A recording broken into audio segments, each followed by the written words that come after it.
시작하겠습니다. 자, 84회 김해물산입니다. 여러분들 회사 김해물산 확인하셨으면 1번부터 보도록 하겠습니다. 다음 자료와 기장된 자료를 이용해서 수익금액 조정 명세서를 작성을 해라. 그러면 일단은 무조건 들어가라고 그랬죠. 들어가셔서 1번 F4번에서 제품 매출하고 공사 수익금 두 건이 있습니다. 그죠? 제품 매출 그리고 매출주에서 공사 수익금까지 불러오신 다음에 문제 보겠습니다. 불러왔어요. 이거 두 건 불러갖고 왔고요. 영업의 수익은 불러오는 게 아닙니다. 자, 공사 수익은 건설업 중 건축공사업과 관련된 수익으로 그 내역은 다음과 같다. 두 건이 있어요. 한 건은 2020년 이번 연도에 시작해서 2023년 장기 건설이고요. 장기 건설 장기. 또 하나는 2019년 12월 10부터 해서 2020년 9월 30일까지니까는 9개월 정도, 10개월 정도 걸리는 거죠. 단기입니다. 요 밑에 봤더니 당사는 공사기간이 1년 이상인 경우에는 작업 진행률에 의해서 공사 수익을 인식하고요. 1년 미만인 경우에는 완성 기준에 의해서 인식하였다. 1년 미만인 요거는 지금 1년 미만인 이 건은 완성 기준으로 인식을 했다라고 그랬으니까 이미 손익계산서에 모두 반영이 됐다라는 얘기입니다. 여기 공사 수익 단기 손익계산서에 반영된 공사수익 2억 원이 있잖아요. 여기에 모두 반영이 됐다라는 얘기입니다. 14억 원의 속에 2억 원이 모두 반영이 돼 있다라는 얘기죠. 다시 한번 말씀드릴게요. 1년 미만인 경우에는 완성 기준에 의해서 공사수익을 인식했다라고 그랬으니까는 요 1년 미만인 2억 원은 이미 손익계산서에 모두 반영이 됐다라는 얘기입니다. 그러면은 장기인 경우에만 조정을 해주시면 돼요. 불러왔으면 두 번째 탭 작업 진행률에 의한 수익 금액이 있어요. 자, 여기다가 입력을 해주시면 되겠습니다. 공사명에 빌딩 신축공사입니다. 도급자는 주식회사 기린이고요. 도급금액은 계약금액을 뜻하는 거죠. 100입니다. 해당 사업연도만 총공사비 누적액이라고 나와 있어요. 해당 사업연도만 총공사비 누적액은 10억. 그쵸? 총공사 예정비는 80억. 그러면 80억 중에 10억이 들어갔죠? 80억 중에 10억이니까 12.5% 진행이 된 거예요. 다시 한번 말씀드릴게요. 10억 나누기 80억. 즉 80억 중에 10억 들어갔으니까 12.5%. 그러면은 도급금액 100억 곱하기 12.5% 하면 12억 5천만 원이 매출이라는 얘기죠.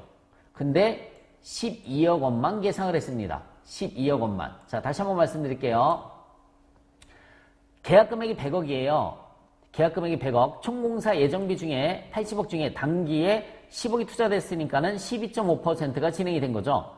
그러니까 계약금액 100억 곱하기 12.5% 하면 공사 수익금으로 처리해야 될 금액이 12억 5천만 원인데 회사는 얼마밖에 안 했습니까? 12억 원밖에 처리를 안 했죠. 그래서 회사는 12억밖에 처리를 안 했기 때문에 5천만 원만큼을 입금 산입을 해줘야 되는 겁니다. 5천만 원만큼을. 첫 번째 탭으로 돌아오시면은 5천만 원이 이렇게 가산되어 있습니다. 그죠? 5천만 원이 가산되어 있으니까 조정 등록만 해주시면 돼요. 공사 미수금 과소라고 되어 있습니다. 공사 두 글자 쳐볼게요. 공사 미수금 과소 5천만 원. 위법 발생. 됐죠? 빠져나와 주시면 되겠습니다. 2번. 자, 퇴직급여 충당금 조정 명세서를 작성을 해라. 들어갔습니다. 퇴직급여 충당금 조정 명세서를 작성하고 관련된 세무 조정을 해라.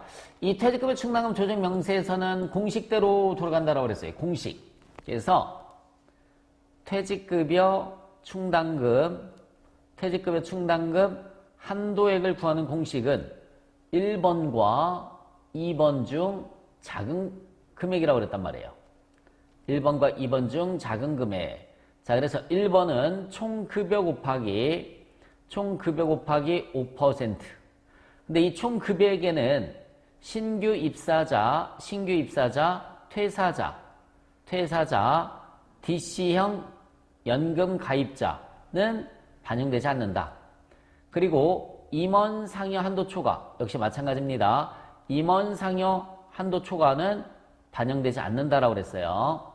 두 번째, 퇴직금 추계액 곱하기 0% 플러스 퇴직금 전환금이죠.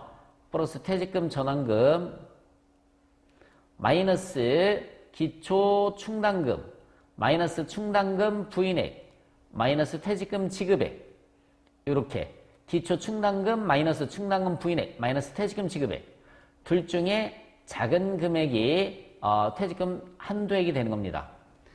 요 공식대로 돌아갑니다. 이 공식대로 돌아가는 거예요. 그러면 총 급여 자료를 먼저 찾아볼까요? 얘는 1번은 퇴직급여 충당금 자료고요. 퇴직금 지급액이 나와 있습니다. 급여 내역이 여기 있네요. 급여 내역. 지금 급여판, 상여판, 임금제가 나와 있는데 총 급여에는 1년 미만 근속자 급여가 포함되어 있다. 이 수계는 1년 미만 근속자 급여가 포함되어 있으니까 빼셔야 되겠죠? 위 상여 중에는 정관상 급여 지급 기준을 초과한 금액이 300만 원이 포함되어 있다고 나와 있고요. 그러면 제일 먼저 여기 급여 자료 중에서 조정 등록을 찍어서 임원 상여 한도 초과 제부터 송건물 산입을 해줘야 됩니다. 임원 상여금 한도 초과 300만 원 상여. 제일 먼저 얘부터 송건물 산입을 시켜주는 거죠. 그리고 난 다음에 급여판 801번 인원은 4명이고요. 1억 8천만 원입니다. 자, 1년 미만 근속자가 1명에 얼마 있습니까? 1,000만 원 있고요. 상여판, 상여금판. 상여금은 인원을 입력하지 않아요. 왜냐하면 중복되는 거잖아요. 중복되는 인원이기 때문에 굳이 입력하실 필요가 없습니다. 금액은 1,300만 원이 아니라 임원 상여 한도 초과 300만 원을 빼서 아예 1,000만 원을 입력을 해주는 겁니다. 여기다 입력하는 거 아니에요. 여기다 입력하는 게 아니라 임원 상여 한도 초과는 여기에서 직접 빼서 입력하는 겁니다. 직접 빼서 입력하는 거고요. 자, 임금제 11명에 5억 5천만 원, 2명에 1,600만 원 이렇게 들어가시면 되겠습니다. 그러면 총급여 다 입력했죠? 총급여가 7억 1,400만 원이 나와 있어요. 7억 1,400만 원의 설정률이 100분의 5. 7억 1,400만 원의 설정률이 100분의 5에서 한도액이 3,570만 원이 되는 겁니다. 한도액은 3,570만 원. 자, 다시 한번 7억 1,400만 원의 설정률은 100분의 5에서 한도액이 3,570만 원 이렇게 나왔습니다. 지금 첫 번째 요거 한도액 계산 끝난 겁니다. 그래서 신규 입사자, 퇴사자, DC형 가입자는 18번에 입력을 하는 거예요. 이렇게 18번에 입력을 하는데 임원 상여 한도 추가는 여기서 17번에서 직접 차감을 해준다는 거 잊지 마시기 바랍니다. 추계 찾아볼게요. 3번 기타 상에 보시면은 사업연도 중률 현재 퇴직금 지급 대상이 되는 임원 및 사용인에 대한 퇴직금 추계액은 2억 8천만 원이고 보험 수리적 기준은 3억 원이다. 자, 토탈 인원은 12명이죠. 12명. 여기 나와 있잖아요. 여기 12명. 12명에 2억 8천만 원. 12명에 자, 근로자 퇴직급여 보장법이 보험 수리적 기준입니다. 3억. 그럼 둘 중 큰 게 세법상 추계액이 되는 거예요. 지금 입력한 거 둘 중 큰 게 세법상 추계액. 세법상 추계액이 3억 원인데 여기 봐요. 여기 마우스 포인트 보시면 추계액 곱하기 0%라고 그랬죠. 그러니까 여기 10번에 여기 10번 보이죠. 추계액 대비 설정에 22번 곱하기 100분의 0. 22번이 요거잖아요. 마우스 포인트 보이시는 거죠. 3억 곱하기 100분의 0이니까 0인 거예요. 퇴직금 전환금도 문제에서 없습니다. 퇴직금 전환금 아무리 읽어봐도 없죠. 그럼 이 문제에서는 한도액이 무조건 0인 거예요. 없으니까 한도액이 무조건 0이 됩니다. 자, 그 다음에 이제 여기까지 왔어요. 어쨌든 공식상에서 추계액 곱하기 0% 플러스 퇴직금 전환금까지 왔습니다. 여기까지 왔어요. 장부상 충당금 기초잖아요. 기초 마이너스 부인 마이너스 지급이잖아요. 아까 첫 번째 자료에 보시면은 장부상 충당금 기초잖아요. 2,500. 충당금 부인액이 여기 50만 원 있어요. 전기 자본금과 적립금 조정명세서 을에 보시면은 퇴직급여 충당금 한도 초과 부인 단계 50만 원이 있어요. 50만 원. 퇴직금 지급액은 여기서 2,300이라고 나와 있고요. 2,300만 원 나와 있습니다. 어쨌든 지금 기초 마이너스 부인 마이너스 지급 다 입력했죠. 기초 마이너스 부인 마이너스 지급 입력했는데 한도가 0으로 떠요. 퇴직금 전환금이 없으면 무조건 한도는 0입니다. 다시 한번 말씀드릴게요. 퇴직금 전환금이 없으면 무조건 한도는 0입니다. 그래서 아까 첫 번째 한도액 그죠? 총 급여 곱하기 5%에서 3,570만 원. 두 번째 한도액은 0. 둘 중 적은 거니까 0이 되는 거죠. 한도액은 0이 되는 겁니다. 회사에서 얼마를 계상을 했느냐면 여기 단기 설정액이 2,600만 원 나와 있으니까 2,600만 원이 다 한도 추가로 뜨는 겁니다. 한도 추가액으로 떠요. 그럼 조정 등록 눌러서 퇴직급여 충당금 한도 추가 있죠? 퇴직급여 충당금 한도 초과 2,600만 원 유보 발생 이렇게 입력을 해주시면 되는 겁니다. 자, 퇴직금 전환금이 없으면 한도액은 무조건 얼마라고요? 0입니다. 회사 예상액 전체가 송금물산에 해당하는 거예요.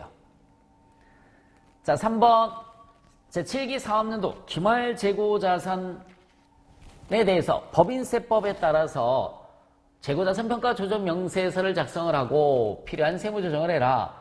재고자산별로 각각 세무조정할 것 이렇게 나와 있습니다.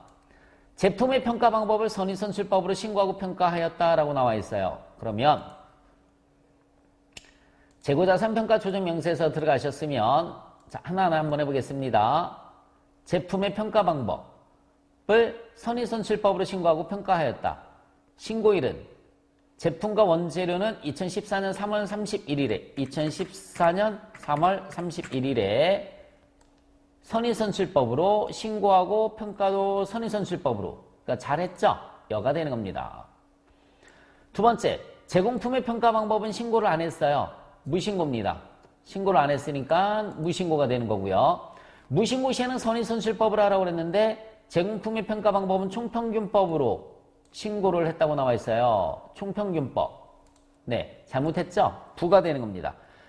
10월 30일에 여러분 9월 30일까지 신고를 해야 되겠죠? 신고를 하려고 하면 변경신고가 9월 30일이니까. 근데 얘는 10월 30일에 신고를 했으니까 인정이 안 되는 겁니다. 인정이 안 되고 다음 연도부터 인정이 되는 거예요. 다음 연도부터.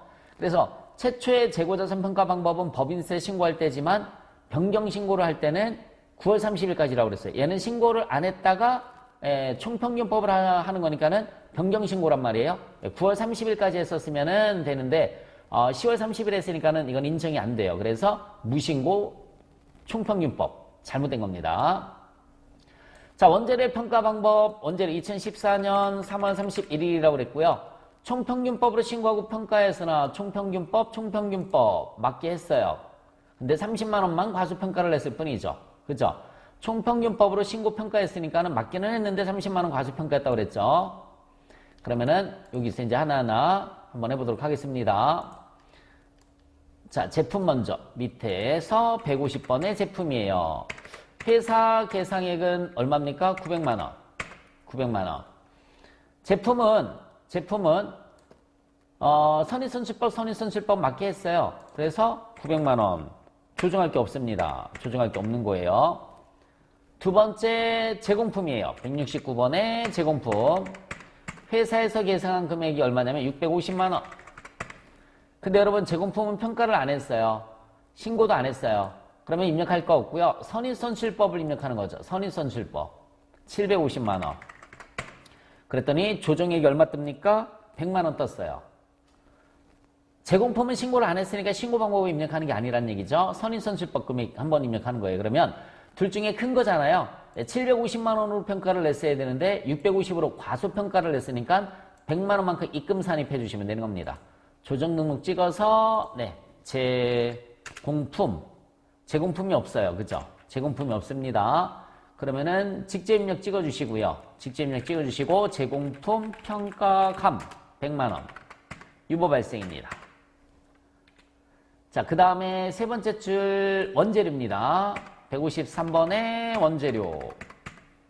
220만 원. 회사에서 220만 원 했어요. 세법상 신고 선의선출 무슨 법을 했다고 그랬죠? 여기 총평균법을 했잖아요. 250만 원. 250만 원. 네, 30만 원 과소평가했다고 그랬으니까 30만 원 뜨잖아요. 무신고나 의무변경이 아니에요. 잘했는데 제대로 잘했는데 금액을 적게 했을 뿐입니다. 그러니까 여기 입력하면 여기는 무신고나 의무변경 시에만 입력하는 거예요. 30만 원 적게 했으니까 30만 원 네, 조정 등록 찍어서 원재료예요. 원재료 평가감 30만 원 유보 발생 이렇게 정리를 해주시면 되겠습니다. 됐죠? 4번 문제 보겠습니다. 다음 자리에서 외화자산 평가 차손익 조정 명세서를 작성을 하고 세무 조정을 해라 라고 나와 있어요. 외화 평가 차손익 조정 명세서입니다. 자, 여기 보시면은 자산, 밑에는 부채입니다. 자산 먼저 할게요. 자산 먼저. 장기, 외화 종류예요. 외화 종류는 US 달러죠. 미국, US 달러. F2번, 미국. 네. 외화 금액이 얼마냐면 5,000달러입니다. 5,000달러고요. 장부상 환율은 발생 시 적용 환율이 얼마라고 나와 있습니까? 1,200원 나와 있죠. 1,200원. 600만 원입니다. 평가는 매매 기준 환율로 평가를 해줘야 되는 거예요. 여기 1,300원 나와 있어요. 1,300원. 그러면은 외화 환산이익이 50만 원 나오는 거죠. 장기 대여금이 600만 원짜리가 650이 됐으니까 외화 환산이익이 50만 원이에요. 그런데 회사는 자, 여기 보세요. 회사는 1,350원으로 적용을 했다고 나와 있어요. 1,350원. 그러면은 그냥 이거 굳이 막 찾을 필요 없어요. 여기다가 혹시 1,350원 입력을 한번 해볼게요. 1,350원 입력했더니 75만 원이 됐죠? 75만 원이 됐어요. 회사는 75만 원 한 겁니다. 자, 다시 한번 얘기해 줄게요. 1,350원 입력해봤더니 75만 원이 됐죠? 얼마가 맞는 건데? 이게 얼마가 맞는 거예요? 1,300원이 맞는 건데. 50만 원이 맞는 건데 75만 원 인식을 했습니다. 75만 원. 그래서 세 번째 탭 찍어서 75만 원을 입력을 해주시면 25만 원만큼 빼는 세무 조정을 해줘야 되겠죠. 25만 원만큼 빼는 세무 조정을 해주셔야 되는 거예요. 자, 다시 한번 말씀드릴게요. 여기는 기준 환율로도 입력을 하는 거예요. 1,300원. 50만 원이 맞는 건데 제가 조금 전에 회사 1,350원으로 했다고 그랬잖아요. 1,350원.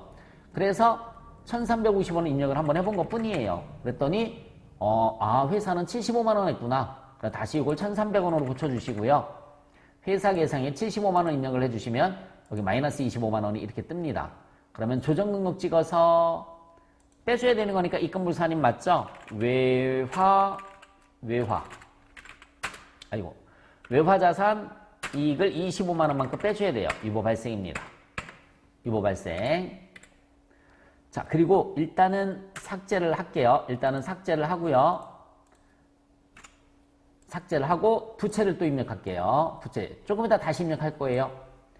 단기 차입금이에요. F2번 눌러서 미국. 외화 금액은 2만 달러입니다. 2만 달러. 적용 환율은 1,250원. 2,500만 원짜리죠. 근데 결산 시 1,300원이 됐으니까 네, 빚이 늘어났잖아요. 빚이 차입금은 빚이잖아요. 2,500만 원짜리가 2,600으로 늘어났으니까 100만 원이 손실인 거죠. 100만 원. 근데 회사는 1,350원으로 했으니까 200만 원 손실을 처리했단 말이죠. 200만 원. 자, 그래서 1,300원이 100만 원이 맞는 거예요. 세 번째 탭 가서 마이너스 200. 마이너스 200입니다. 그러면 손실을 너무 많이 인식을 했으니까 100만 원이 맞는데 회사는 200만 원 손실 인식을 했잖아요. 그러니까 100만 원만큼 네, 역시 마찬가지 송금불산입 해줘야 되겠죠. 이번에 외화부채입니다. 외화부채 없어요. 외화부채는 없으니까 직접 입력 찍어서 외화부채 평가 손실입니다. 100만 원 유보 발생. 이렇게 따로따로 해줘야 되는 겁니다. 자, 이제 이거 삭제할 필요 없어요. 삭제할 필요 없이 자, 요거 다시 입력합니다. F2번 눌러서 미국 외화금액 5,000달러 적용환율은 1,200원 1,300원 네, 입력했죠. 그러면은 세 번째 탭에 가서 세 번째 탭 들어가셨잖아요. 상계 처리가 돼 있어요. 얘가 50이고 얘가 마이너스 100이에요. 그래서 세 번째 탭에는 마이너스 50, 마이너스가 더 크니까 다시 한번 보여드릴게요. 얘는 50이고 얘는 마이너스 100이고 상계 처리가 돼서 마이너스 50이 떴단 말이죠. 여기도 상계에서 입력해줘야 되는 거예요. 마이너스 200하고 아까 75만원 그죠? 75만원 상계 처리하면 얼마입니까? 200에서 75만원 빼주면 마이너스 125만원이 되는 거죠. 이렇게 마이너스 125만원 상계에서 입력을 해줘야 된다고요. 상계에서 됐습니까? 세무조정 우리 각각 했잖아요. 여기 75만원 뜨는데 얘하고 상계 처리하면 75만원 이쪽이 더 크잖아요. 그죠? 네, 근데 각각 하라고 그랬으니까 이렇게 각각 하는 겁니다. 또 원칙도 각각, 실무도 각각이에요. 다만 이게 상계돼서 100만원, 25만원 상계돼서 75만원 뜰 뿐입니다. 세무조정은 이렇게 각각 하는 거예요. 그래서 제가 아까 하나 입력하고 요거 입력하고 세무조정하고 삭제를 하고 다시 또 이걸 입력했던 이유가 바로 그것 때문에 그런 거죠. 어려운 건 아닌데 혼란스러울 수 있으니까. 그래서 세법상 적용한 점 입력해 주시고요. 50만원 마이너스 100만원이 여기에는 상계 처리가 돼서 뜨니까 우리도 상계 처리해서 입력해 줘라 라는 얘기입니다. 저장하시고 네, 다음 문제 보겠습니다. 자, 다음 자료를 참고해서 최저한세와 세액공제 및 세액감면 중복 적용 배제를 고려한 후에 중복 적용 배제. 자, 여기 4번 자료 보시면은 세액공제 세액감면이 있어요. 중소기업 특별세액감면하고 창업중소기업에 대한 특별세액감면은 같은 세액감면이기 때문에 중복 적용이 안 돼요. 그러면은 둘 중에 큰 거 창업중소기업 등에 대한 세액감면을 받는 게 좋겠죠. 얘는 필요가 없는 겁니다. 같은 세액감면 중소기업 특별세액감면이기 때문에 중복 적용이 안 돼서 창업중소기업 등에 대한 세액감면만 적용받아요. 연구인력개발비 세액공제는 얘랑 다른 거잖아요. 얘는 세액공제니까 적용받을 수 있는 거고요. 자, 중복 적용 배제를 고려한 후에 최저한세 조정계산서와 법인세 과세표준 및 세액조정계산서를 작성을 해라. 두 건 작성하라고 나와 있습니다. 그러면 법인조정 2, 법인세 과세표준 및 세액조정계산서 들어가시면 돼요. 입력 한번 해보겠습니다. 단기순위 611, 727, 800 됐죠? 그 다음에 세무조정에 보면 입금산입의 합계, 송금산입의 합계가 나와 있죠. 다른 건 다 볼 필요 없어요. 저것만 보시면 돼요. 입금산입의 합계가 118, 007, 400. 잠시만요. 다시 118, 007, 400. 송금산입은 9567, 200. 네, 입력했죠. 2월 개송금은 2014, 15년도 거니까 10년 동안, 10년 이내 거죠. 다 해당 사항 공개받을 수가 있습니다. 다 돼주시면 얼마일까요? 4,642만원. 4,642만원. 2월 개송금 다 됐고요. 자, 이제 세액공제, 세액감면 받으러 가야 돼요. 요거 하러 가기 위해서 저장 일단 하도록 하겠습니다. 저장하시고요. 최저한세 조정명세에서 들어가셔서 최저한세 명세에서 들어가셔서 불러오기 한번 해주시면 돼요. 불러오기 하시고 요거 중소기업 특별세감면하고 창업중소기업 등에 대한 세감면 중복 적용이 안 되니까 둘 중에 큰 걸 하라고 그랬잖아요. 감면세액난에 얼마? 7,302만원을 입력을 해주시면 되겠습니다. 그러면은 543만 2,760원. 네, 요만큼 세액공제가 안 되는 거죠. 그러면은 6,758만 7,240원. 요것만 적용이 되는 겁니다. 다시 한번요. 6,758만 7,240원. 요거 메모하셨나요? 메모 굳이 안 하셔도 돼요. 나중에 이거부터 작성하고 빠져나오시면 되는 거니까. 그러면은 이렇게 놓고서 여기다가 67587-240 67587-240 입력을 해주시면 되는 거죠. 요거 67587-240을 17번에다 입력을 해주시고 네, 나오시면 됩니다. 그리고 연금인력개발비 세액공제는 최저한세 적용 대상이 아니에요. 1,244만원을 입력을 해주시면 되겠습니다. 입력하셨죠? 그 다음에 건당 3만원을 초과하는 간이영수증 받은 게 얼마 있어요? 580만원 있습니다. 580만원에 2% 가산세 물어야 되겠죠? 가산세 580만원 2%니까 11만 6천원. 증빙불비 가산세예요. 중간연합세액이 얼마 있습니까? 2,050만원. 2,050만원 있고요. 그 다음에 네, 법인세는 분납하고자 한다라고 나와 있어요. 그러면 분납할 세액, 현금 납부란에 1,000만원 초과금액 입력하시면 돼요. 여기 1,000만원 초과금액 422만 2,360원 입력을 해주시면 되겠습니다.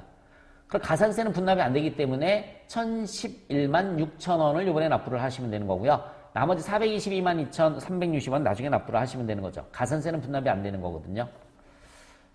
자, 수고하셨습니다.